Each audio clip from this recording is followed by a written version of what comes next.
মা, এই ছেলেটা কে? এটা সেই ছেলেটা যার সাথে তোর বিয়ের কথাবার্তা ঠিক করতেছি। মা, তুমি এগুলো কি ধরনের কথা বলতেছো? হ্যাঁ, এতে অবাক হওয়ার কি আছে? এই ছেলের সাথে তোর বিয়ে ঠিক করতেছি, সমস্যা কি? মা, তুমি কি বলতেছো? আমি এরকম একটা ছেলেকে বিয়ে করব? আরে বস তুই, মাথা ঠান্ডা কর। শোন, তোর বাবা মারা যাওয়ার পরে তোকে নিয়ে আমি যেটা বড় টেনশন করছি সেটা হচ্ছে তোর বিয়ে নিয়ে। যাই হোক, এই ছেলেটা অনেক ভালো আর ওর অনেক টাকা পয়সা আছে। তুই ওর সাথে বিয়ে হলে অনেক সুখী হবি মা। তুমি এগুলো কি কথা বলতেছো মা? আমি একজন প্রতিবন্ধী ছেলেকে বিয়ে করব? তুমি ওকে ভালো করে দেখো, ও তো নিজেকেই সামলাতে পারতেছে না।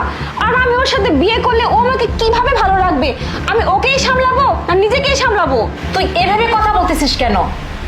আর ওর সাথে বিয়ে হলে জানিস কি হবে? ওর অনেক টাকা পয়সা আছে, তুই অনেক